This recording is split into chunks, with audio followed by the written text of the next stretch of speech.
Hear that sickening crack? That's the sound of Officer Mallerie snapping a blind, 62-year-old black woman's lifeline, her cane, on an Atlanta sidewalk.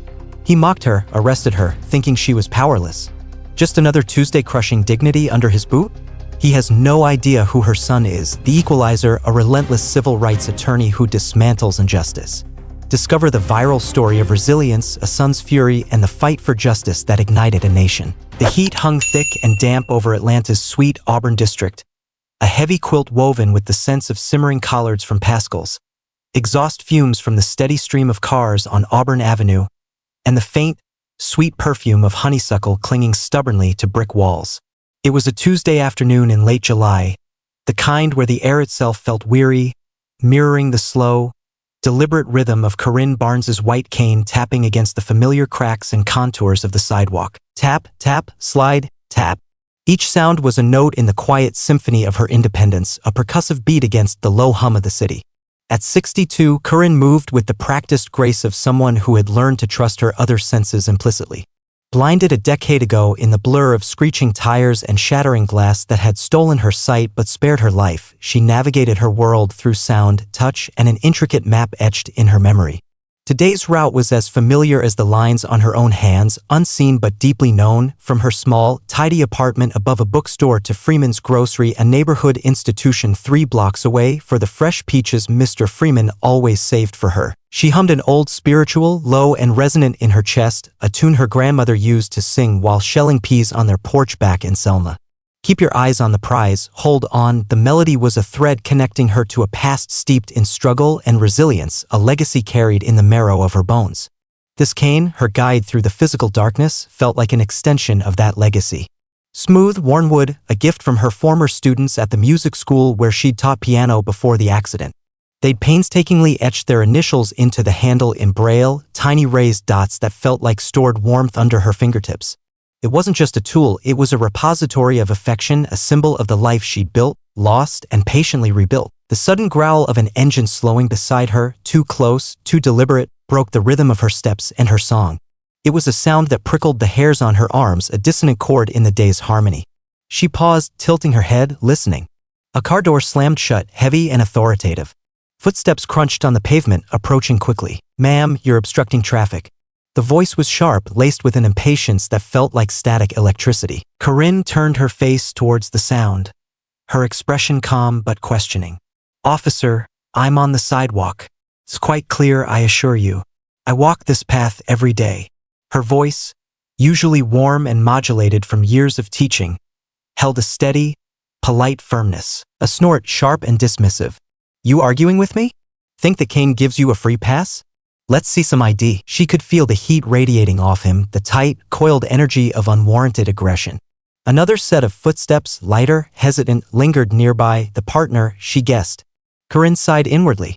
Encounters like this were blessedly rare for her, but not unheard of in the neighborhood, not unheard of for people who looked like her. She reached deliberately for the worn leather purse slung across her body.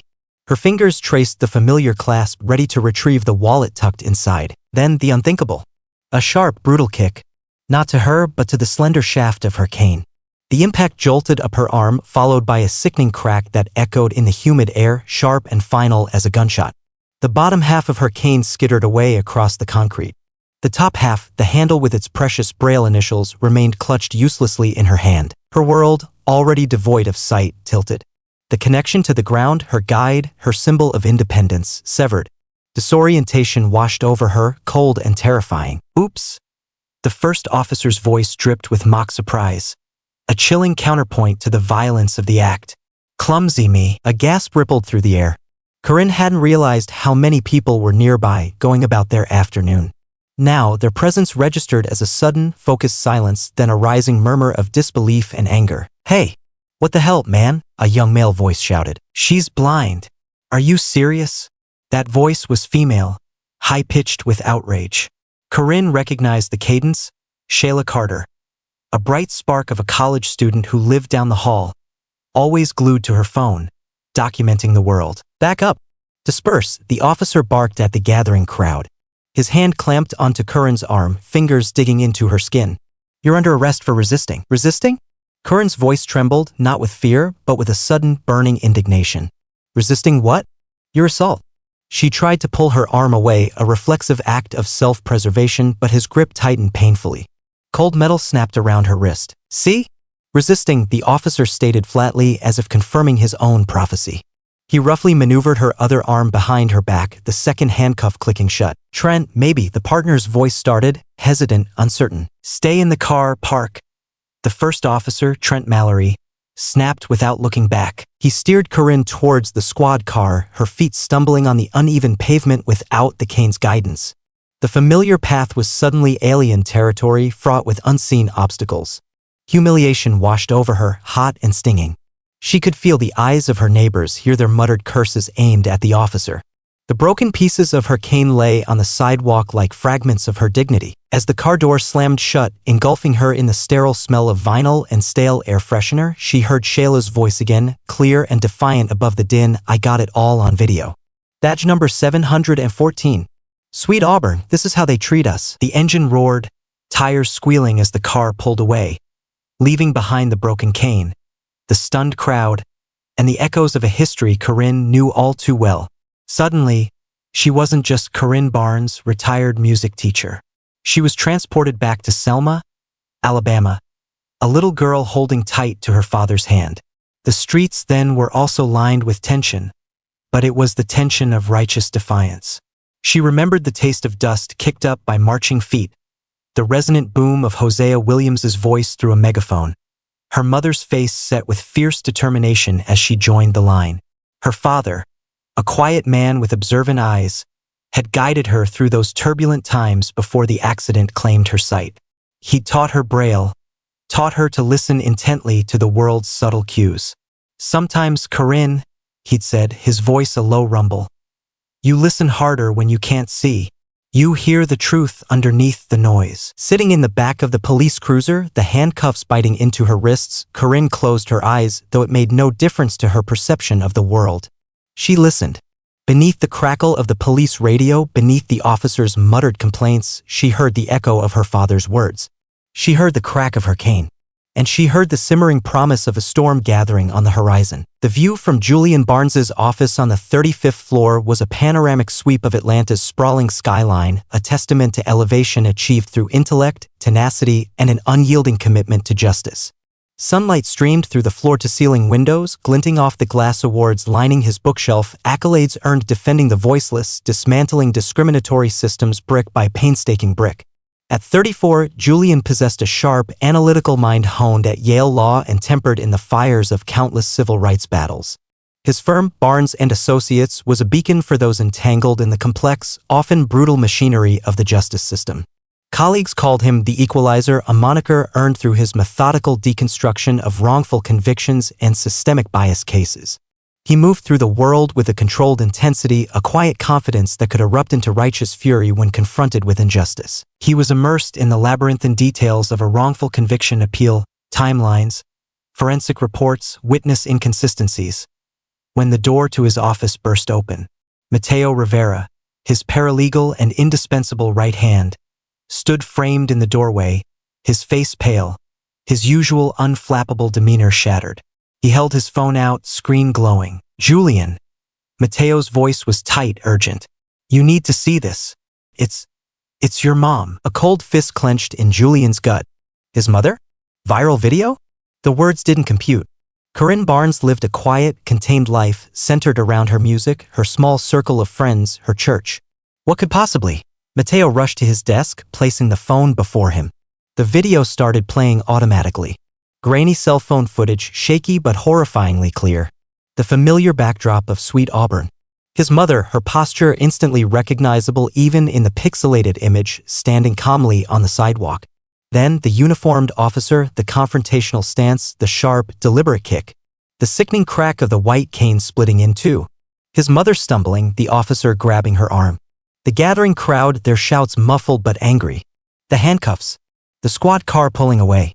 Shayla Carter's defiant voiceover, the hashtag already blazing, hashtag broken cane. Julian watched, frozen. The meticulous control he cultivated, the professional detachment that allowed him to navigate the ugliest aspects of human behavior, evaporated. The room seemed to tilt. The polished surface of his mahogany desk felt ice-cold beneath his suddenly trembling hands. This wasn't a case file. This wasn't a statistic. This was his mother. Strong, resilient, dignified Corinne, who had taught him to read music before he could read words, who had faced blindness with grace and courage, who navigated the world with a quiet strength that humbled him. Seeing her handled like that, her lifeline snapped with such casual cruelty. A primal rage, cold and sharp, surged through him. Not her, he whispered, the words barely audible, a raw scrape in his throat. Not today. He snatched his own phone, his fingers flying across the screen, dialing a number he knew by heart. Rebecca Cho, the Fulton County District Attorney.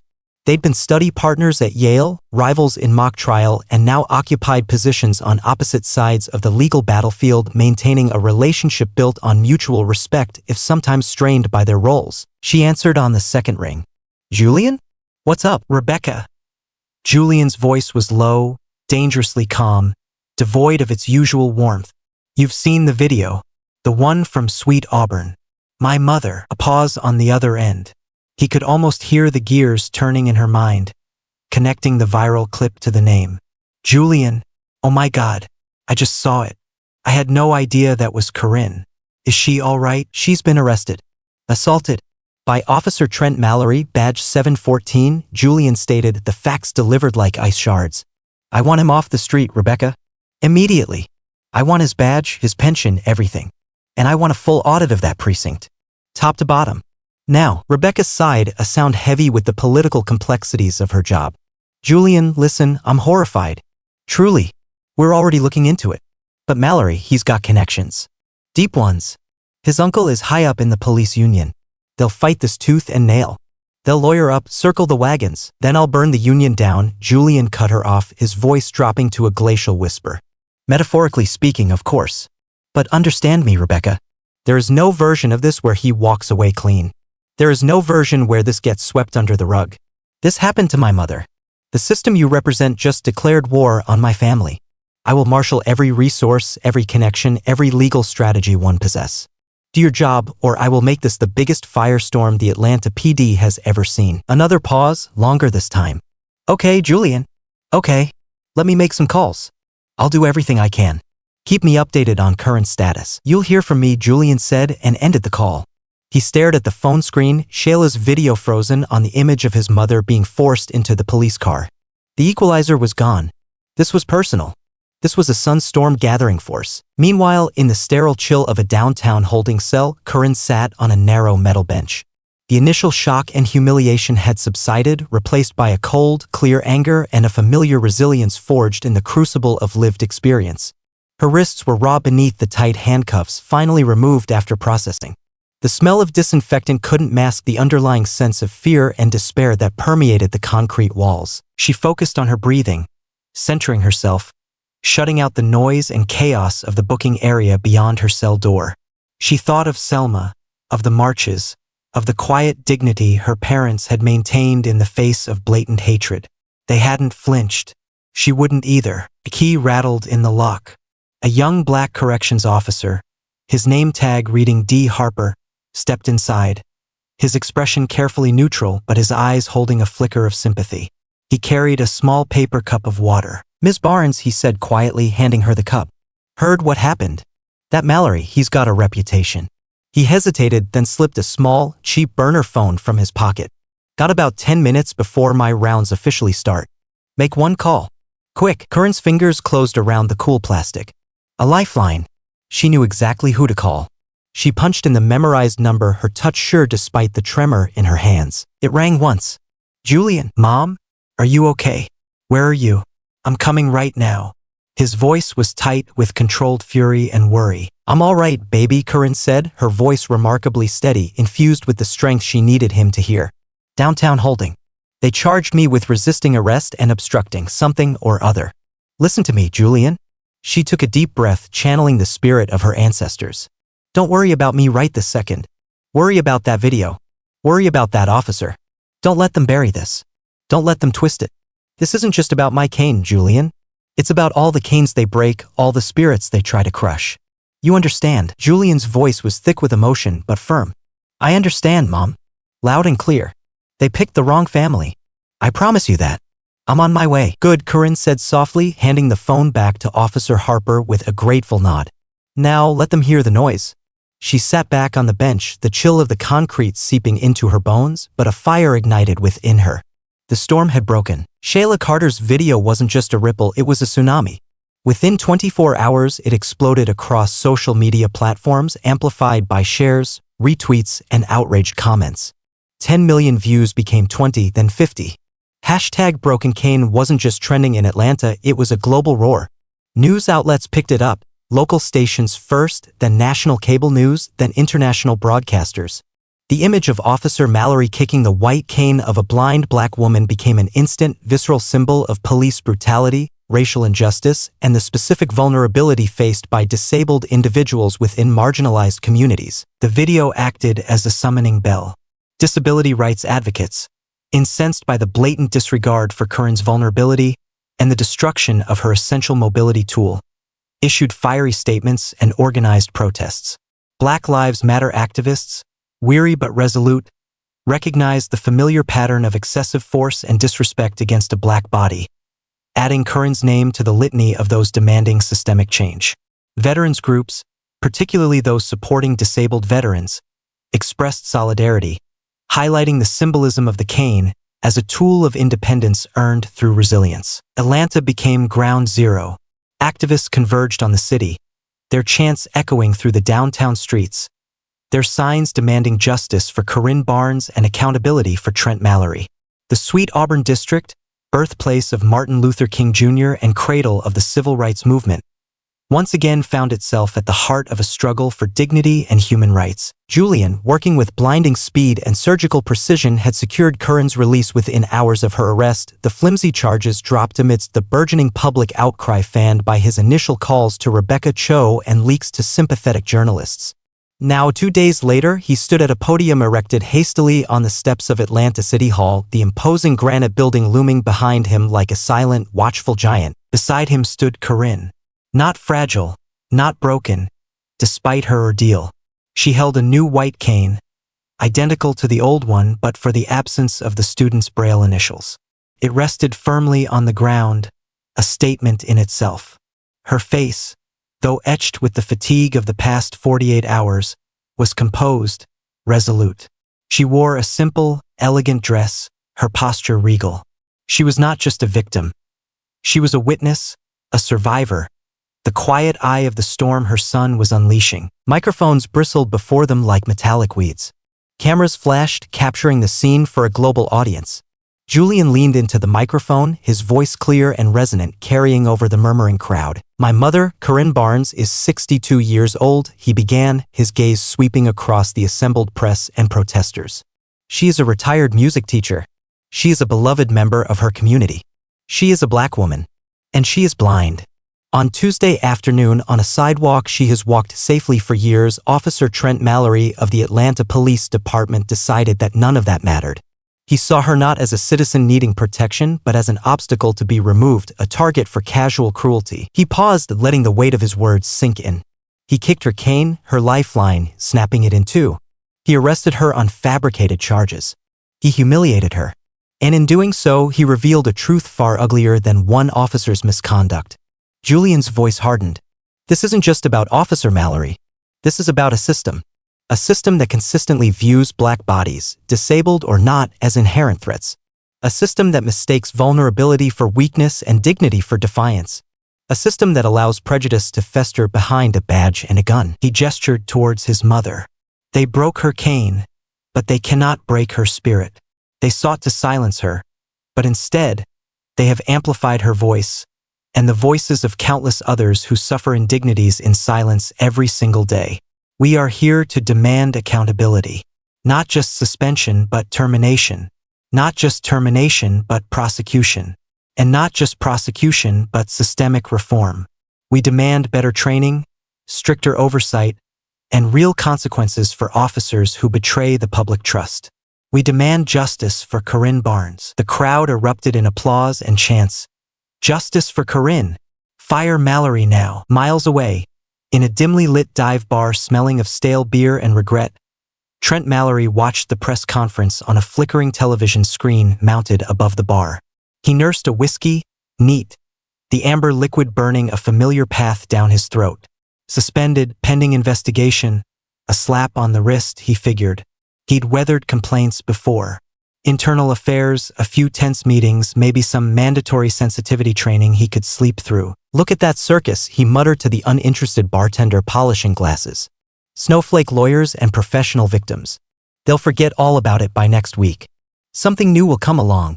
He took another swig, the defiance in his posture warring with a flicker of unease in his gut. The sheer scale of the backlash was unexpected. That damn video, he was wrong. They wouldn't forget. Julian's legal team, bolstered by pro bono offers from across the country, worked relentlessly. They weren't just focused on the assault charge, they were digging into Mallerie's entire history, peeling back the layers of his service record like an onion. What they found painted a damning picture, a pattern of behavior obscured by departmental indifference and union protection. There was the 2019 incident documented in a barely investigated civilian complaint, Mallerie allegedly mocking a deaf homeless man, mimicking his attempts at sign language before telling him to move along. No disciplinary action taken. Then, the 2022 lawsuit settled quietly by the city. 2 Latino teenagers pulled over for driving a suspiciously clean car in a predominantly white neighborhood. They accused Mallerie of racial slurs and an illegal search. The settlement included a non-disclosure agreement burying the details. The pressure mounted, not just from the public and Julian's team, but from within the department itself. Officers uncomfortable with Mallerie's reputation, and now fearing the stains spreading to them, began speaking discreetly to investigators. The dam finally broke with Officer Lucy Park. Young, ambitious, initially intimidated by Mallerie's brash confidence and tenure, she had been deeply shaken by the incident with Corinne. The casual cruelty, the blatant disregard for the woman's blindness, the smug satisfaction Mallerie seemed to take in the act, it gnawed at her conscience. The image of the broken cane, the sound of that crack, replayed in her mind. Seeing Corinne's quiet dignity at the press conference contrasted with Mallerie's sneering dismissal of the outcry solidified her resolve. She tendered her resignation. And then she walked into internal affairs and gave a sworn statement. He knew she was blind, Park confessed, her voice trembling but firm. We both saw the cane clearly. When I hesitated before he got out of the car, he said to me, "Watch this. Teach her some respect." After he broke the cane and we were driving away, I told him he'd gone too far. He just laughed. He said, "Blind or not, they all play victim.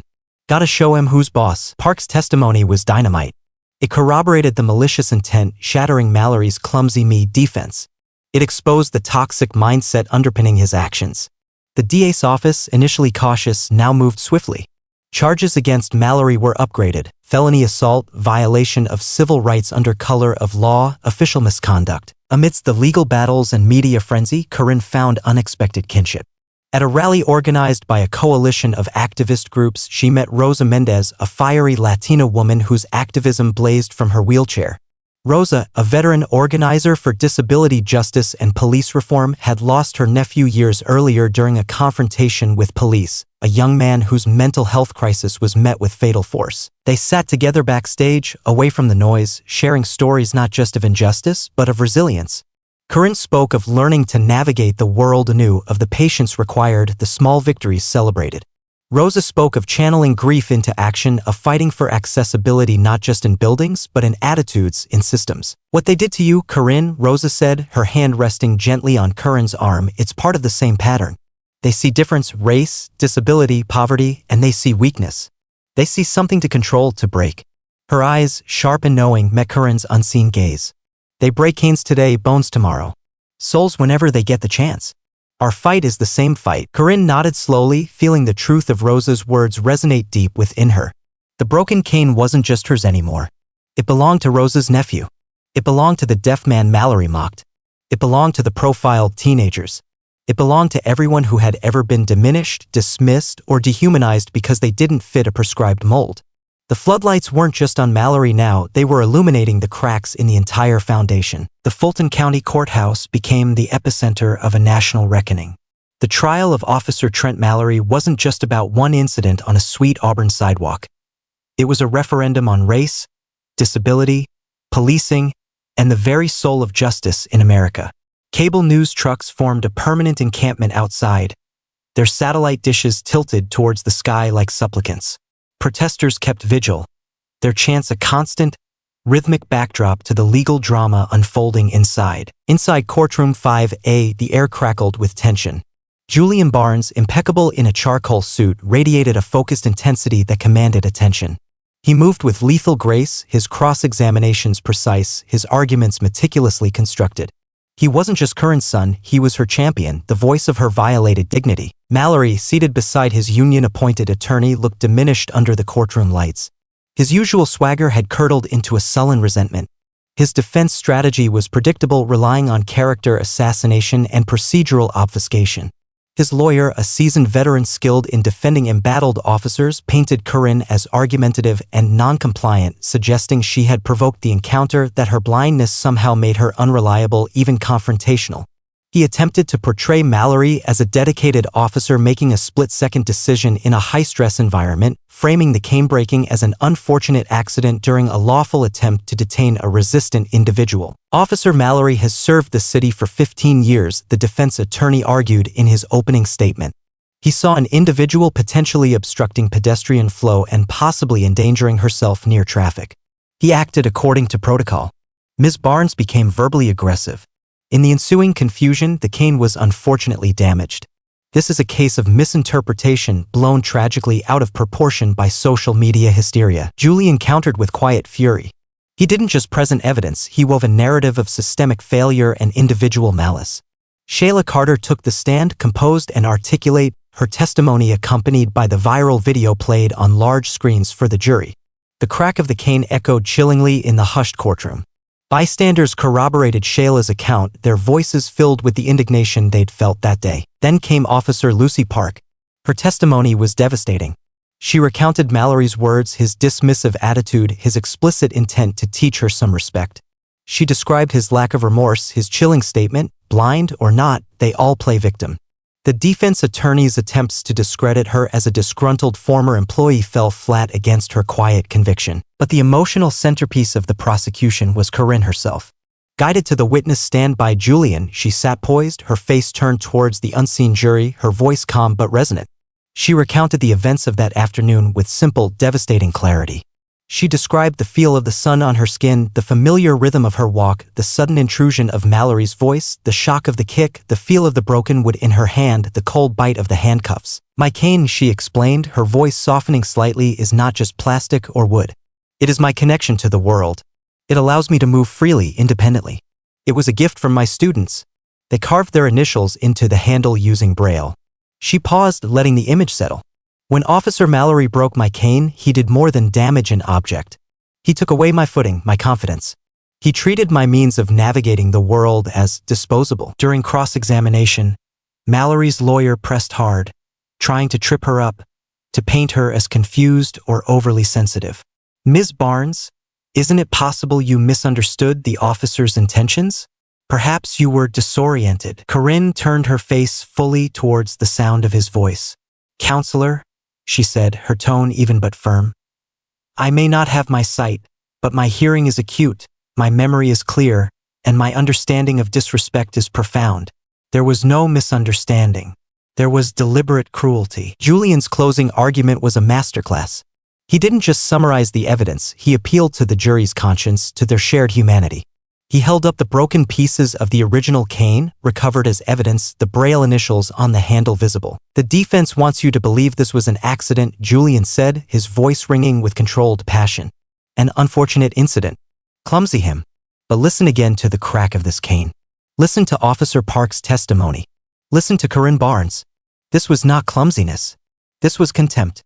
This was an abuse of power wielded against a citizen Officer Mallerie was sworn to protect. He walked closer to the jury box, his gaze locking with each juror's.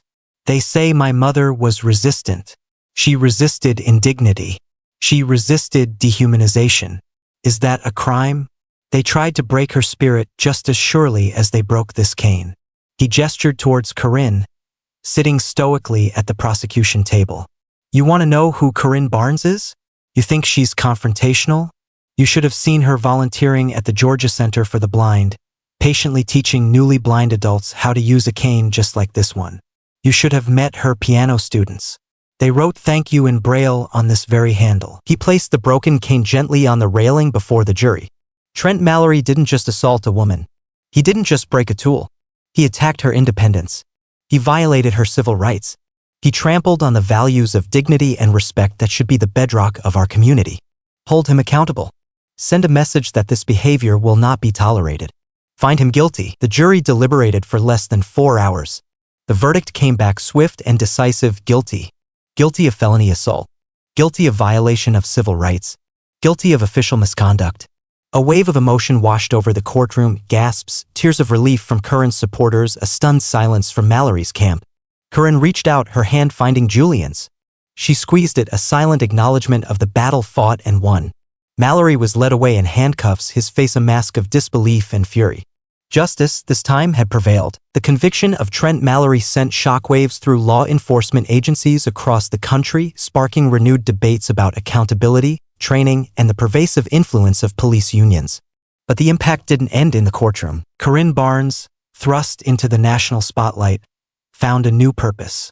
Invited to testify before a congressional subcommittee, she spoke with quiet eloquence about her experience and the broader issues facing disabled people of color in their interactions with law enforcement. Her testimony, grounded in lived experience and devoid of political rhetoric, was profoundly moving. It became a catalyst for bipartisan support for enhanced police training programs focused specifically on disability awareness, de-escalation techniques for diverse populations, and implicit bias recognition. Corinne, who had once taught children the language of music, now taught lawmakers the language of empathy and respect. Julian Barnes, energized by the victory but acutely aware of the systemic battles still ahead, channeled his resources and influence into creating the Kane Initiative. The foundation provided pro bono legal aid and advocacy services for disabled people of color facing discrimination, police misconduct, or wrongful prosecution. It funded research into intersectional injustice and worked with community groups to empower individuals with knowledge of their rights. The Equalizer broadened his mission, ensuring that the most vulnerable had a powerful ally in their corner. Shayla Carter, the college student whose quick thinking and brave documentation ignited the firestorm, discovered the power of citizen journalism. Inspired by the impact of her video, she deferred her original major and launched a nonprofit organization called Community Witness. Equipped with donated cameras and training workshops, the organization empowered residents in marginalized communities across Atlanta to safely and effectively document police encounters and other instances of injustice, creating an undeniable record and fostering collective oversight. Her phone, once a tool for social connection, became an instrument of social change. Rosa Mendez and Corinne remained close friends, their bond forged in shared struggle and mutual respect. They often appeared together at rallies and workshops, their presence a powerful symbol of intersectional solidarity, the fight for racial justice and disability rights recognized as intrinsically linked. Sunlight streamed through the tall windows of the music room at the community center in Sweet Auburn, illuminating dust motes dancing in the air. The familiar scent of lemon oil polish and old sheet music filled the space. Corinne sat at the grand piano, her posture erect, her fingers guiding smaller ones across the ivory keys. Beside her sat Maya, a bright, inquisitive 8-year-old girl recently diagnosed with a degenerative eye condition that was slowly stealing her sight. They were working through a simple Bach minuet, Corinne patiently correcting Maya's fingering by touch, humming the melody softly. Maya paused, her small brow furrowed in concentration, then frustration. "It's hard," she whispered, her fingers stumbling over a chord. "Everything feels dark sometimes, knowing it's going to get darker. Aren't you scared, Miss Corinne? Walking around, not being able to see, especially after what happened." Corinne stopped playing, turning her face towards the child, a gentle smile gracing her lips. She reached out, her hand finding Maya's shoulder, offering quiet reassurance. "Oh, baby," she said, her voice warm and low, filled with a wisdom earned through hardship and grace. "Fear is a natural thing, tells us to be careful. But courage isn't about not being afraid. Courage is about moving forward anyway, even when your knees are knocking." She paused, letting the silence hold the weight of her next words. "The world tried to tell me that losing my sight meant my life was over, that I was diminished. That officer, he thought breaking my cane would break me. But they were wrong." She squeezed Maya's shoulder gently. Sometimes, the dark isn't just an absence of light. Sometimes, it's where you learn things you couldn't see in the glare. You learn to listen more deeply, to trust yourself, to find strength you never knew you possessed. Her smile widened, radiating a quiet, unshakable confidence. Baby, the dark's where we learn to shine. She turned back to the piano, her fingers finding the keys with unerring familiarity. She began to play, not the simple minuet, but a complex, soaring jazz improvisation music that spoke of struggle, resilience, and the defiant beauty of a spirit unbroken. Maya listened, her head tilted, a flicker of understanding, perhaps even hope, dawning in her young eyes, reflecting the enduring light that no darkness could ever truly extinguish. The symphony of survival played on. Thank you for watching Corinne and Julian's incredible journey. We hope their story of resilience brought you value and inspiration. If it moved you, please help keep these important conversations alive. Like this video, share it to spread awareness, and subscribe for more powerful stories.